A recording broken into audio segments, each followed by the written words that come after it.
Want to permanently turn off live photos on your iPhone? Here's a simple way to stop live photos from turning back on every time you open the camera app.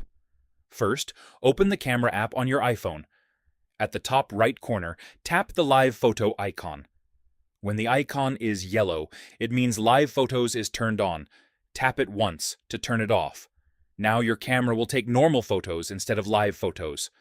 But there's one problem. If you close the camera app and open it again, you'll notice live photos turns back on automatically. To permanently keep it turned off, open the Settings app on your iPhone. Scroll down and tap Camera. Next, tap Preserve Settings. Inside this menu, find Live Photo. Turn this option on. This allows your iPhone to remember your last live photo setting. Now go back to the camera app. Tap the live photo icon again to turn it off.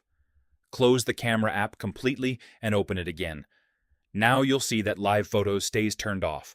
I have a quick tip for you. You can use this same setting anytime you want your iPhone to remember your camera preferences, like camera mode and other options, and that's it. Your iPhone will now keep live photos disabled permanently.